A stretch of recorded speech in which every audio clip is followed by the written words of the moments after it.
what do you think this election is really about? Is it really about Trump being the best candidate and Biden being the best candidate, or is there some deeper game being played? For Democrats, I think that this election is about the abortion issue. I think it's about defending democracy. Republicans are going to make it about immigration. They're going to make it about the southern border, the idea that Biden's lost control of the southern border, and they're going to make it about vengeance. Is this the right choice to have these two candidates in such a complex era? Most people who are voting for Joe Biden, one of their primary concerns is that they don't want Donald Trump to be president, and they think Joe Biden can beat him. And a lot of people who are voting for Donald Trump still support him and still want him in office despite all the legal troubles in January 6th and all the things that happened, because they really don't like the Democratic Party. And they think that he's the guy to go in and break it. Isaac, how do you see the election playing out? It's going to be a really close race, and a lot could happen between now and November. Hello, everyone. Welcome to this very special edition of Through Conversations podcast, where I'm joined by the brilliant Isaac Saul. Isaac, thank you for joining me today. Thanks for having me, Alex. I'm happy to be here. Honored to have you here. And I think the first question, let's get right into it, Isaac, is why is journalism broken? Oh, man. There are a lot of reasons journalism is broken right now. I would say one of the primary ones is just the incentive structure. We live in a world where a lot of media outlets are surviving on advertising revenue. And the best way to get advertising revenue is to get a lot of people to land on your page to read your articles. So you have incentives to get people to click. You have incentives to get people to scroll on the page. And some media organizations, the really good ones, they respond to that incentive by creating really valuable, in-depth reporting that keeps people engaged. Some media organizations respond to that, I think, very irresponsibly, which is they try and make their reporting and their news as emotionally charged as possible, as sensational as possible. And they do that so they can get the most clicks and the most exposure and the most eyeballs. And they basically turn it into entertainment, which I don't think news should necessarily be. I think it can be entertaining, but it shouldn't be entertainment. And that is one big issue I think the industry is facing right now. I would say another one is people are really used to getting news for free, and that's a big problem. Doing really good reporting, doing good journalism, creating a quality product, it requires paying customers. And I tell people this all the time, that if you want better news, you want to participate and help solve the media crisis, you should go subscribe to your local newspaper. You should give money to the news organizations you like, because we need it. We need paying subscribers. We need support. And the reason that a lot of places are laying off people right now is not just because they've done bad reporting or they've gone woke or whatever. You know, there's all different theories out there. Those things play a part for sure. Don't get me wrong. But I think the primary reason is that they have to give a lot of their content away for free, and they have to rely on advertisers, and not enough people are willing to pay for that content. So it's a really, really tough time to be a media organization. I'm very grateful that I started Tangle and have been able to succeed and survive in this environment, but there's no doubt it is not a good time to be in the industry right now. Yeah, we'll get into Tangle more in depth later on. But I'm curious, Isaac, because you had a career that, you've contributed at CNN and Time Magazine, Huffington Post, all of these news outlets that are considered mainstream. And so when did you start noticing the balance of news versus entertainment side into entertainment itself? And when was the tipping toe for you, the last point in the sand where you said, I have to do my own thing. I have to focus on journalism, which is, the focus on Tangle.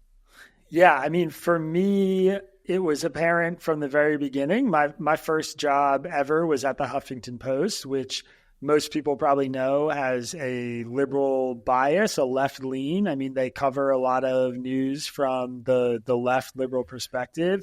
And I saw how the sausage was made, inside. I mean, you can see the way headlines are changed, the way editors change stories in order to sort of fit into a certain maybe liberal worldview or liberal lens.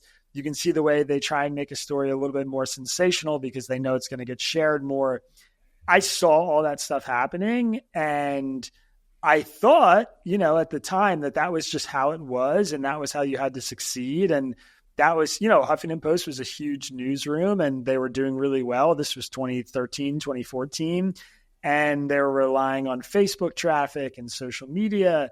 And it wasn't a bad business at the time.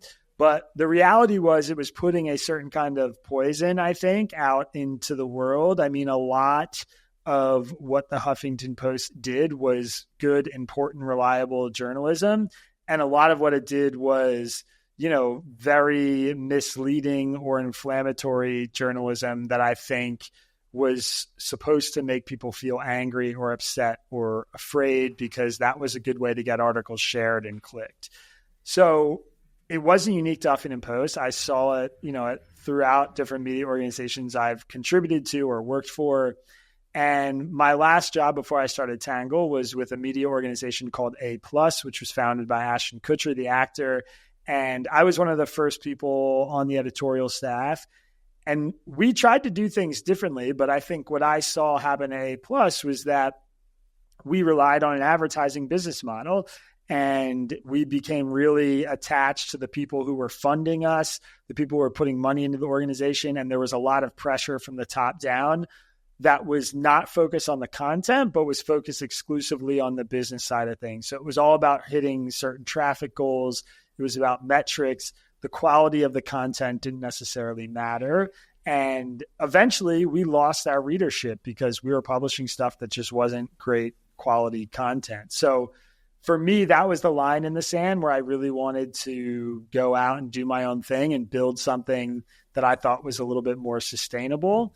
And I'll just say the other thing that happened to me was while I was at A+, I applied for a bunch of different jobs to try and leave. And I got rejected from like 7 different media organizations where I had final interviews and I didn't get the job. And at the time, I thought it was the worst thing that had ever happened to me was I couldn't get this new job. And then what ended up really happening was that pushed me to start Tangle. And now today I have the most sustainable, lucrative job I've ever had. And a lot of those people who, were turning me down in those interviews now are looking for work, or they're coming to me to partner together or work on new projects.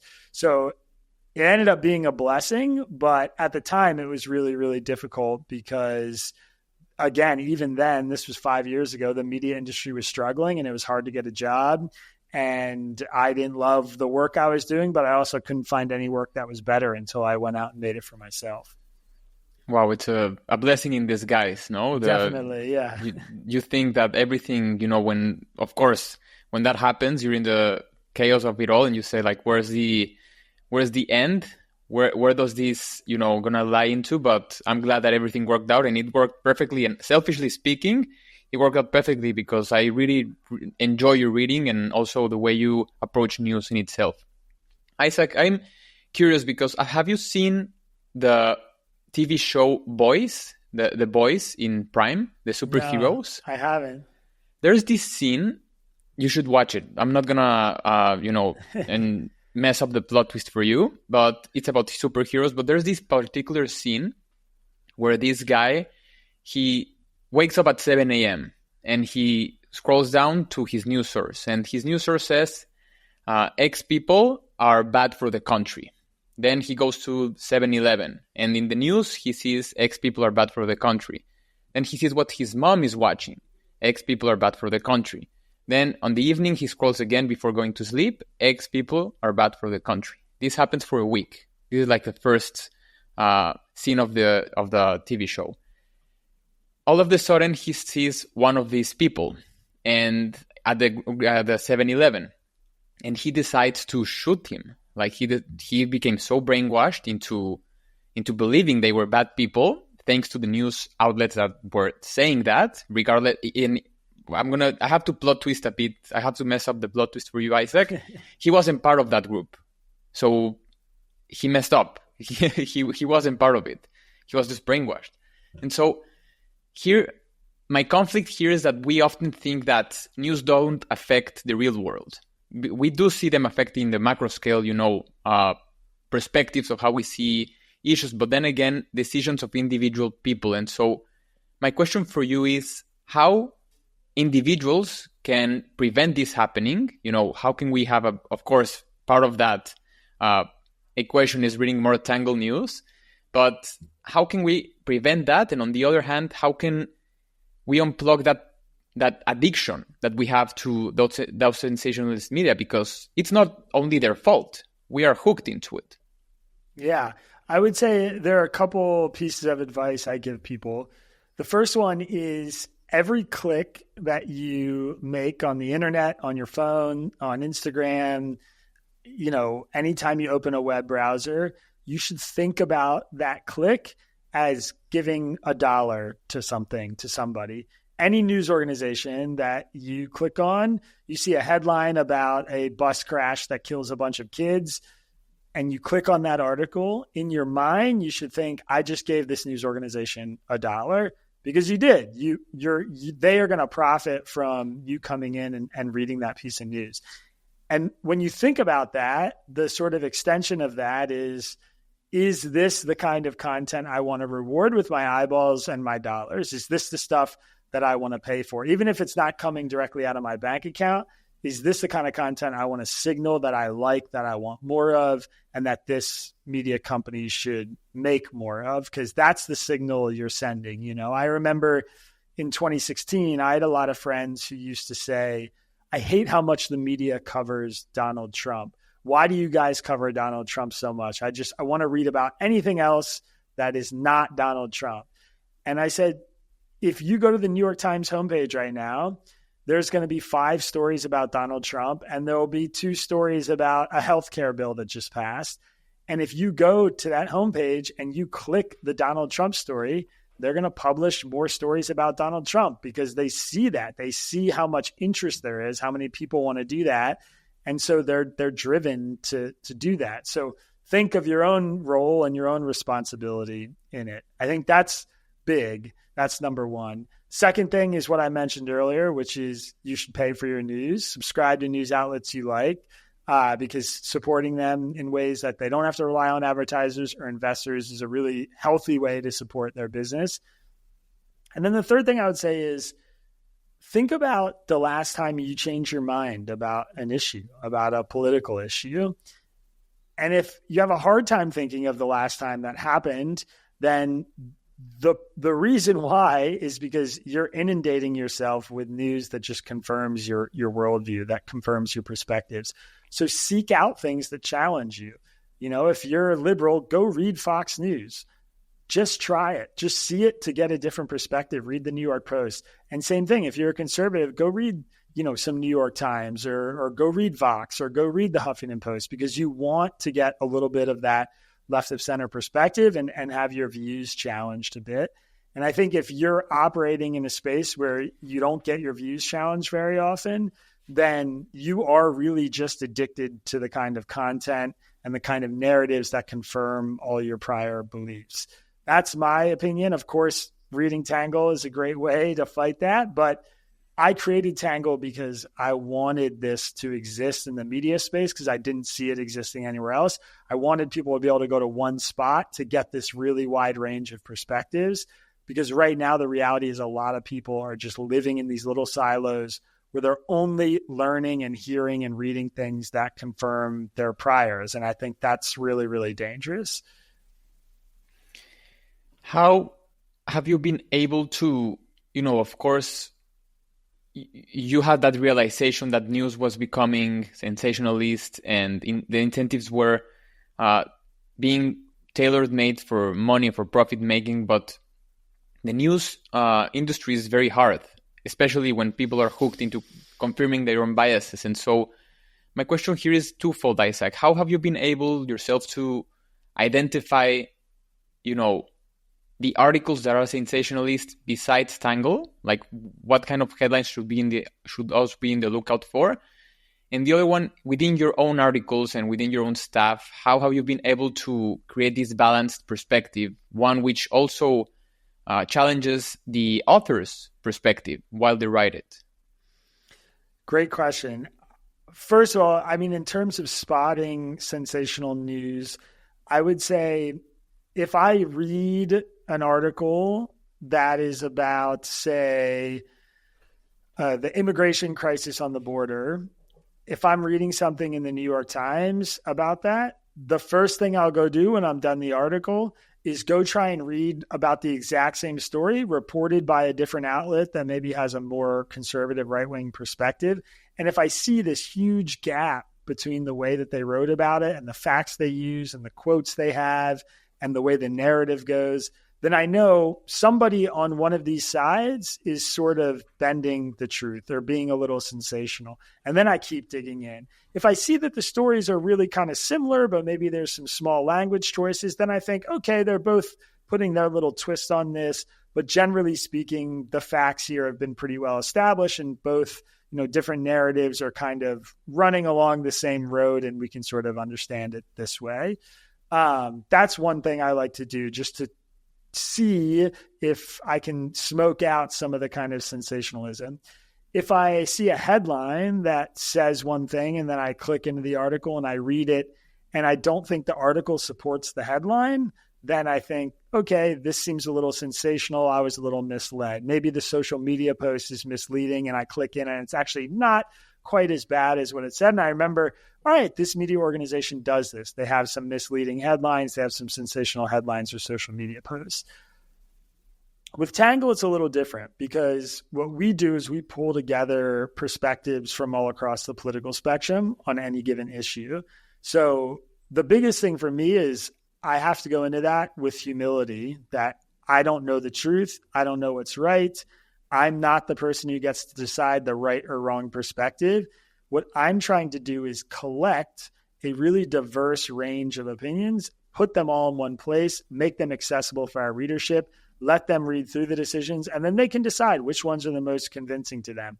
I get to share my own opinion. I have a little My Take section in every newsletter and podcast where I say explicitly what my views are. And I do that as an act of transparency. I think it's important for people to know what someone like me thinks because I'm the person supplying the information to them, and they can use that as context for everything else.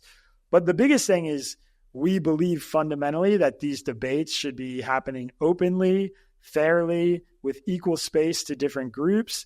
And when people see the arguments lined up next to each other, they can decide whether one side is being rational or not, or one position makes sense or resonates for them, or, represents their own views or not.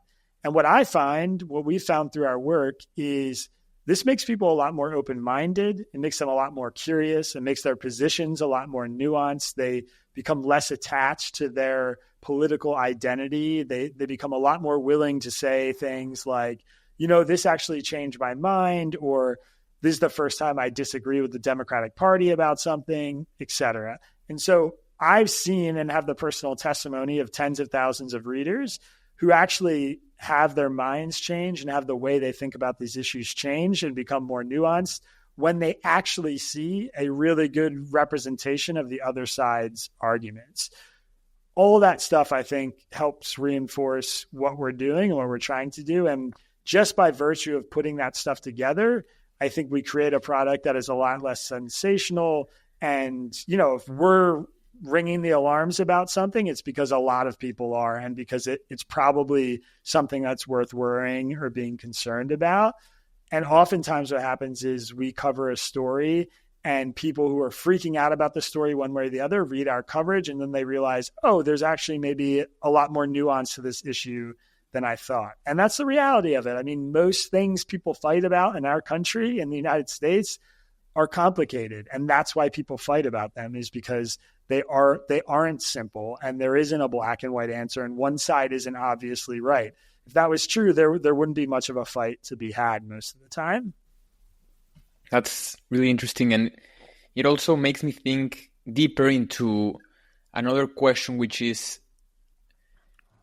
so the role of news is of course to inform the public, right? It's also to inform of what's happening across the world, politics, whatever. It's also to create a balance into the power of, speaking about government. News always helps to do that. And at the same time, from what I'm understanding, the reality that we live in, we need diversity of thought. We need, so there's so much stuff happening and so many voices and ideologies just fighting for the microphone, that we need nuanced thinking, which allows us to create our own perspectives, not silo ourselves into one bias or the other.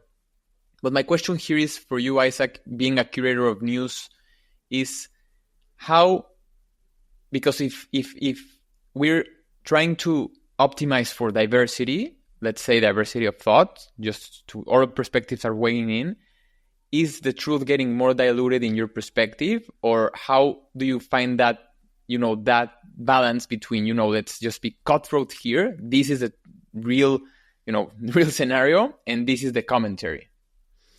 Yeah, that's a great question and a good point. So what we don't want to do is obscure basic facts. I mean, the reality of the situation is often the basic facts aren't disputed. So take the border crisis, for example. We can say 200,000 people crossed the border this month, and liberals will see that statistic and they'll say the Biden administration apprehended 200,000 people at the border, and that's a sign that they're doing their job and the border is secure and all these people are coming in contact with law enforcement and Biden is, being responsible on the border. And conservatives will see that statistic and say 200,000 people across the border. This is the most people to ever cross the border in a single month. The border's wide open. Many of these people are being released into the country after a brief meeting with Border Patrol. They have, court dates that are 5 years down the road. And so they can basically go do whatever they want. And this is a huge crisis. So the fundamental fact that we're telling our readers is there were 200,000 encounters at the border. And now here's how different sides interpret that number and how they feel about it. So we don't want to obscure the fact that there were 200,000 encounters at the border. What we want to do is show people that that is viewed differently based on people's political affiliations and what they're worried about and what they think is happening after those encounters happen. So, Republicans might see that number and think this is a huge crisis. There are 200,000 people being let into the country. And then they read a Tangle newsletter and they realize, oh, actually, 150,000 of those people were apprehended and got court dates and are, being monitored or whatever. And only 50,000 of them are being held or got released or got through the border without an encounter or whatever else it is. So we add a little bit of nuance to their understanding, but I don't think we obscure the fact. Now, it's not always, sometimes there's a situation where that number is disputed, right? Where the actual facts are disputed. And again, we have to make judgment calls about when we're going to say this is true or that's true or whatever. But generally speaking, my attitude is it's better to present both sides' contentions or the multiple perspectives where people are contending the basics and let people decide. So if the numbers, what's disputed, then we'll explain why it's disputed and what both sides are saying about this number and why they're interpreting it differently. But yeah, we try to be really careful not to make it more diluted than it has to be. But I think the reality is that, again, the truth is very rarely, the quote unquote truth is very rarely simple. It's not necessarily as basic as a number or a statistic. There's often a lot that goes into it. And in order to really grasp the truth, in my opinion, you have to engage the way the same thing is interpreted differently by many different people. I think that is kind of like a higher understanding of the world from my point of view. And that's fundamental to what we're doing. And listen, Isaac, it's going to get, the quote unquote truth is going to get so much difficult now that, Sora just released by OpenAI. Artificial intelligence is coming into the equation. That's going to be a question that I have for you later on, the role of AI, journalism in the world of AI. But let's say, Isaac, that I just read your piece on the Tucker Carlson Vladimir Putin interview. Let's say I finished it, I read it thoroughly, and then I go to dinner with my friends and my family, or with peers, or with my coworkers. And all of a sudden, the topic of Vladimir Putin shows up, with what happened today. I think his name is Alexander Navalny. Alexander Navalny. What happened today? It's gonna pop up, right? It's in the dinner today on Friday. How how would you recommend, because you're the news curator, you probably are ready to answer all of these questions at a dinner, but how should we approach discourse without getting into this emotional fight between one another where, all of a sudden everyone says, don't talk about politics, let's not discuss politics, let's not discuss anything that's beside, just small talk. And so I think also part of what you're implying is Tangle is trying to build this bridge, let's have these nuanced conversations, but in real life as well. And so how do I put this into action? It's a really good question. I would say, first of all, some people don't want to talk about politics because they want to take a break from it. And that's okay. I don't think you should force anybody into talking about anything they don't want to talk about. I do think this stuff is important, obviously, because we write about it every day. So it's worth discussing. It's a little different for me because everybody I meet wants to talk to me about politics because it's my job. So they're very interested in hearing my perspectives about it. And I'm happy to do that. I mean, I write about this stuff because it's interesting and I think it's important. And that's why I've dedicated my career to it.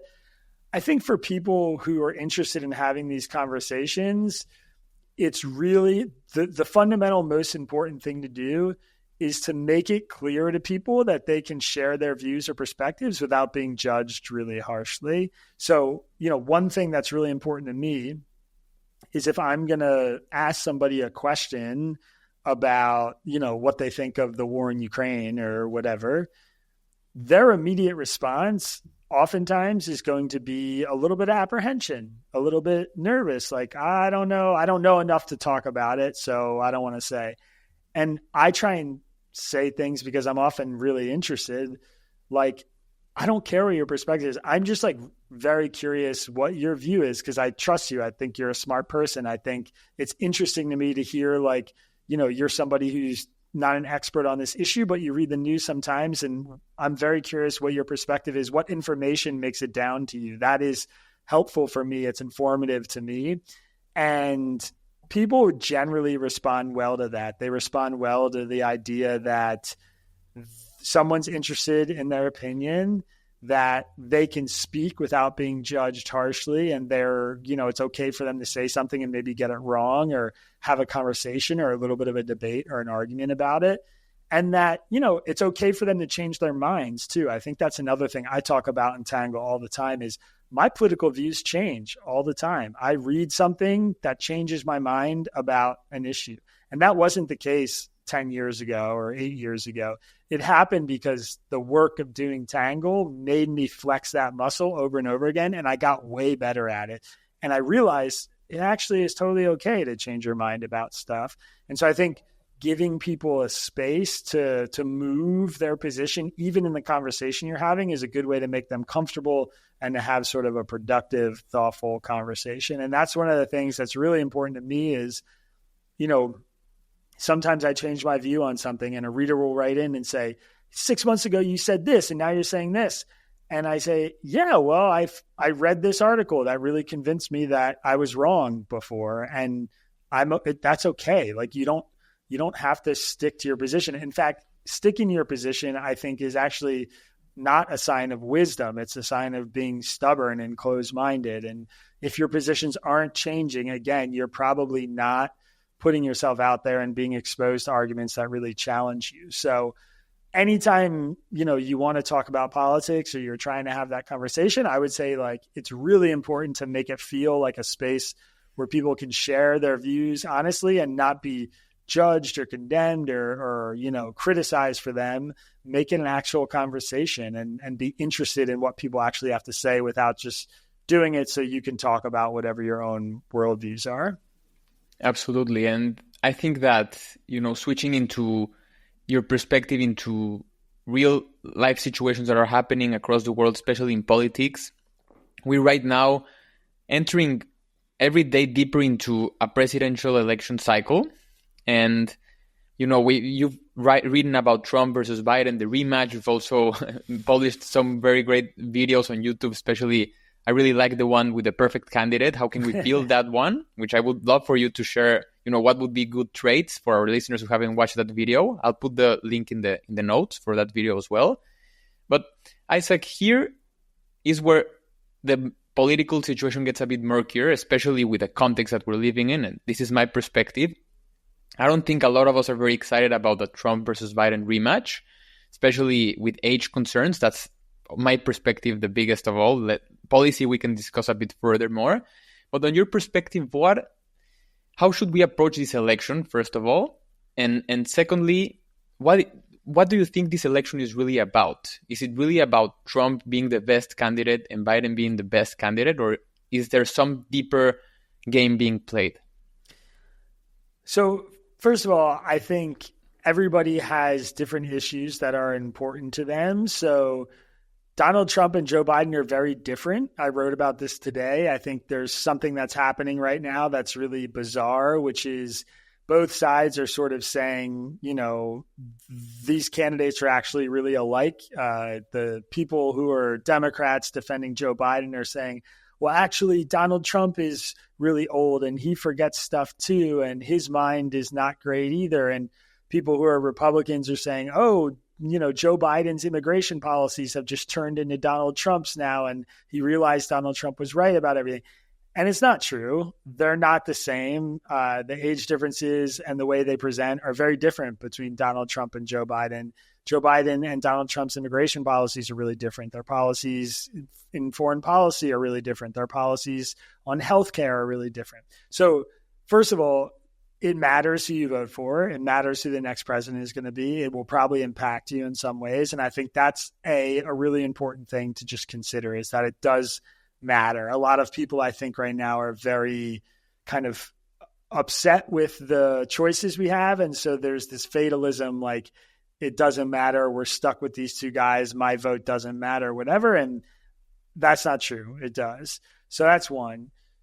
In terms of what the election is about, I think one of the things that's really interesting in our country is it's about different things for different political parties and different voters, right? So for Democrats, I think that this election is about the abortion issue. I think it's about defending democracy. I think it's about the idea that Trump is a threat to the global world order and, might come into office and not keep funding Ukraine, and then Putin takes over Ukraine, and then we have a big problem on our hands. So that's going to be what Democrats make this election about. Republicans are going to make it about immigration. They're going to make it about the southern border, the idea that Biden's lost control of the southern border.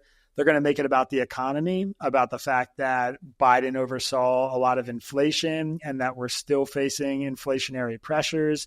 And they're going to make it about vengeance and kind of retribution, which is what Trump is talking a lot about right now. And this is just the idea that in Trump's 4 years in office, Democrats tried to impeach him twice. They, turned up all this stuff about him in Russia and made him seem like he was a Putin puppet. And then when he left office, they've prosecuted him and charged him with all these crimes. And now they're trying to throw him in jail. And so if he gets into office, he's going to, get payback for that. I mean, he's saying that publicly. He's saying that's his plan.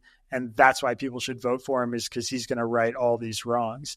That's the reality of where it is. I think for different people, those issues matter to different degrees. I think there are a lot of Trump supporters who all they care about is the immigration issue and they think he's better on that, or all they care about is the economy and they think he's better on that. I think there are some Trump voters who just want to see him win so they can get the retribution because they think he's been wronged. I think a lot of Democratic voters just care about the abortion issue and they're going to vote based on that. And then there are people who are all mixed up, and they have to choose which candidate to take, knowing that some of the things they're going to get, they're not going to like, and some of the things they're going to get, they're really going to like. So I think that's going to be how it's framed. And that's going to be what people talk about, is these sort of groupings of separate issues, but it's not the same for both sides. It's different. What the election is about is different depending on which party you're talking to. And I think that's a really important thing to remember. Absolutely. And to double down on that question, Isaac, because again, I want to stress out, I am concerned about both the candidates' ages, like I share with you, also what you touched on. There's been, for the special counsel report saying that Biden has some memory loss issues, which he rejected. Then, of course, we started seeing the videos of Trump forgetting very specific things or just very easy things to remember. So both sides are playing that card, but we're entering an age where AI is about to take over, like seriously. And then you have two candidates who are going to be, I don't know if Trump's going to be 80 when he's in his presidential tenure. So something like that. I know that Biden will. How can you have those two candidates leading the country, not only in terms of AI and all of this industrial technological revolution, but also all of these complex issues that we're facing that need quick thinking, that we need quick, a commander-in-chief who can make a decisive choice and one that is articulated, one that is justifiable, not one that makes everyone think, we're having a Mitch McConnell situation every single press conference when the president's just silent or he's speechless. So you have the border crisis, you have the Israel Hamas war that's happening in Ukraine, doesn't seem to be ending. So is this the right choice to have these two candidates in such a complex era? For me personally, no. I would much prefer we had two different candidates from both major political parties. I think that would be a better situation, not just because of their age. Actually, age doesn't really matter to me. I think what matters is mental acuity and fitness. And I think both of them have issues in different ways. And so my personal opinion is that I'm not thrilled about this matchup. I will say one important thing. The reason we have these two candidates is because a lot of people want this. We talk a lot about how most Americans don't want this rematch. And there's some truth in that, in the fact that most Americans don't want both of these people running, but a lot of Americans want one or the other to run. And that's the reality. If it wasn't true, then we wouldn't have them. Donald Trump's winning primaries because a lot of Americans want him to run. Joe Biden is barely trying and there's no real opposition to him, and he's winning primaries. People are coming out to vote for him. A lot of people came out to vote for him in 2024 or in 2020, the most ever that voted in any election.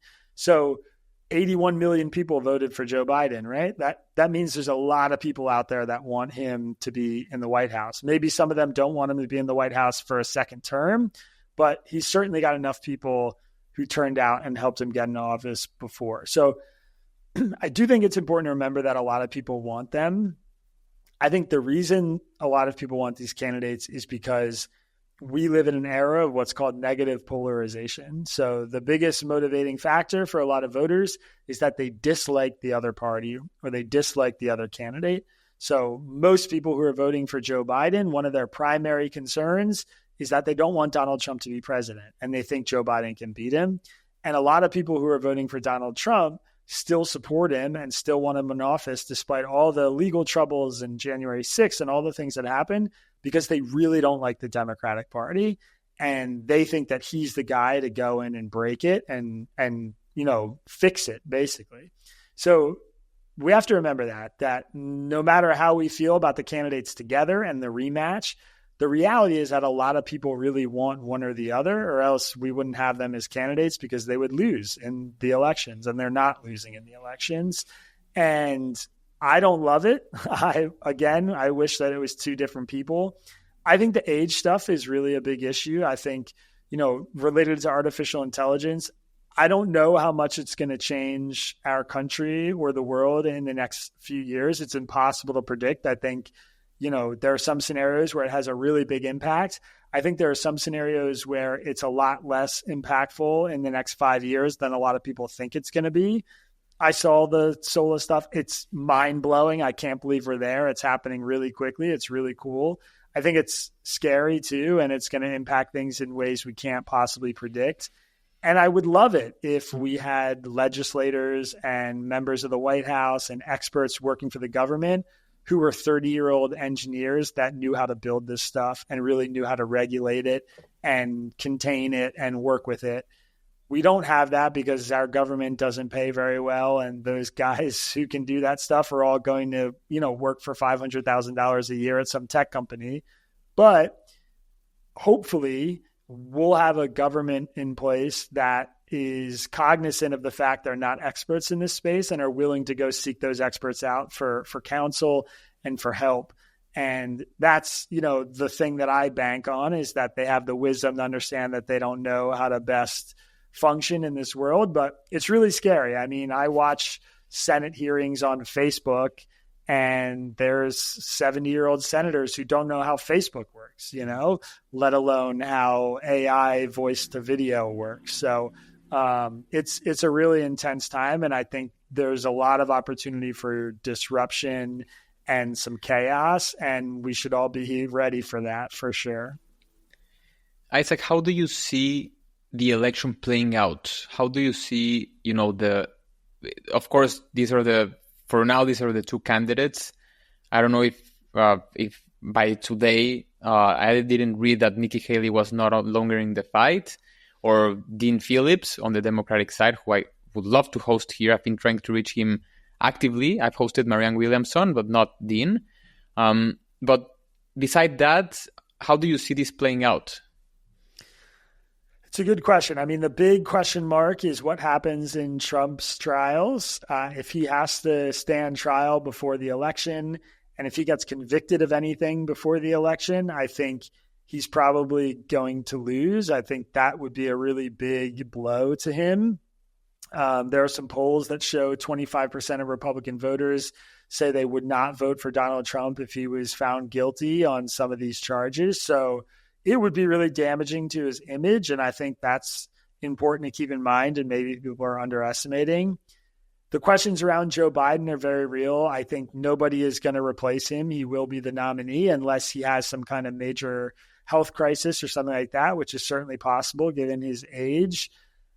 Again, there's so many variables. There's the old saying that in politics, a week is a lifetime. A lot can change in a week in politics.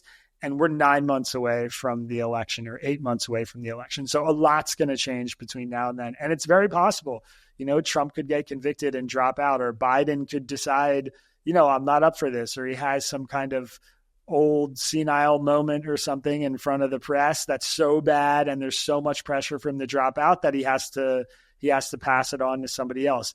That could definitely happen.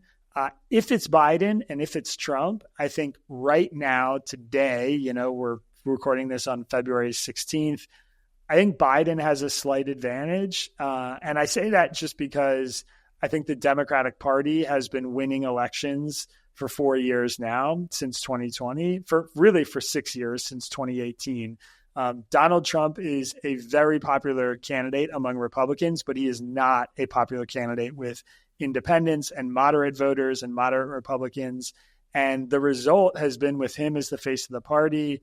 After Roe v. Wade fell and abortion has become a really big issue, Democrats keep winning. They held off the red wave in 2022 and picked up a Senate seat, which was, basically without precedent in midterm history. They won every special election pretty much in 2021 and most of them in 2023.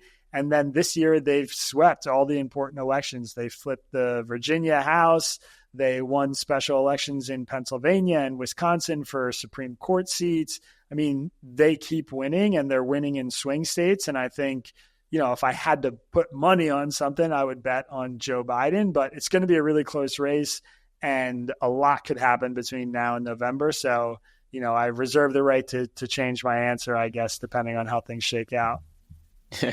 And another candidate who's also in the race is the independent Robert Kennedy Jr., who I've also invited to the show multiple times. Hopefully soon he'll be here, but he had this amazing Super Bowl. When he didn't, but a PAC showed him in the Super Bowl, an amazing ad. What do you think of him? Is he going to affect the election? Not necessarily him winning, but tilting it towards one candidate against the other? Yeah, I think he could have a really big impact on the election. I mean, don't forget, Hillary Clinton lost in 2016 by a combined 70,000 votes across 3 states. Joe Biden won Georgia in 2020 by 10,000 votes and Pennsylvania by 20 or 30. and Wisconsin and Michigan by like a combined less than 100,000 votes. So one candidate coming in and getting a couple million people to vote for him is a really big deal and could totally change the outcome of the election, especially with how tight it's going to be. So yes, if he runs and stays in the race as an independent, I think he could definitely have a big impact. I think he's actually maybe more likely to steal some Trump voters than Biden voters, despite the fact he's a Kennedy and has history on the ticket as a Democrat. And I say that because one of his primary issues is the vaccine issue and sort of a vaccine skeptical stance, and someone who's really after big pharma and thinks that the COVID vaccines were rushed and more dangerous than people think. And I think that view for a lot of Democratic voters is disqualifying. And I think for a lot of Republican voters, it's something they're really open to and they're really glad somebody's saying. So I think he might surprise people on the kind of voters that he steals. I think he has some good ideas. I think he's got some awful ideas. I think he speaks really well to some of the despair and the struggles and the strife that a lot of Americans are having, a lot of lower income Americans, a lot of lower class white Americans, a lot of Americans who live in the Rust Belt and in areas of the country where they've seen huge economic loss and jobs being sent overseas or just being totally eliminated. He's really good at talking to those people. And I think that's a strength for him. And that's something that could keep his candidacy alive for a little while. He also has some beliefs that are a little bit nutty. And I don't mean necessarily the vaccine stuff. I mean, I just see him get interviewed and every now and then he'll say something where I'll go, I don't know. That's a little too far outside on the fringe. And I think when he gets more exposure, a lot of voters are going to hear that stuff and they're not going to be very interested in his candidacy. So that's my perspective on it. But, if he gets 3 or 4 or 5% of the vote, yeah, that could change the election. I mean, that would change the election meaningfully. It'd be a really big deal who he got that vote from and in what state. So if he stays in it, he'll definitely have an impact. I think both sides are nervous about what that impact will be. But yeah, he's a Kennedy. He knows how to be a politician. There's no doubt about it. Isaac, I know we're short on time, but there's so many questions I still have, across the whole political spectrum and internationally in foreign affairs. We didn't touch on AI in journalism, which I would love to host you again for, a follow-up on all of these questions and also the AI question. But Isaac, of course, people can, look out for your articles and also read Tangle News, but where else can they find you? Yeah, for sure. So the best thing to do is to go to readtangle.com and subscribe to the newsletter. It's free. You can try it for free. We also have a YouTube channel, Tangle News, and would love to have some of your followers come over and check out our content. I am on Twitter, Ike, IKE _Saul, SAUL. And I tweet and share a lot of my articles and comment on stuff. That's my biggest platform. But all my best stuff comes on the newsletter. Twitter is not a great space. It's more for venting these days. So, it's not the most thoughtful commentary. But yeah, I'd appreciate anybody coming over who's interested in, finding some new kinds of news and different perspectives and getting out of their bubble a little bit. That's what we're trying to do. And we are a big tent. We welcome anybody who wants to engage our content. Thank you, Isaac. I will add everything in the notes so our listeners can explore your ideas and Tangle News. And yeah, myself, I really do appreciate you writing and also joining me today because there's a lot of complexity and also so much nuance that we need in today's world as we explore the truth. And, the truth is not easy, but it's necessary it's uncomfortable. It has to be. But reading Tangle has allowed me to honestly get a better perspective on things. So, Isaac, thank you for joining me today. Thank you for having me, Alex. I really appreciate it. Take care.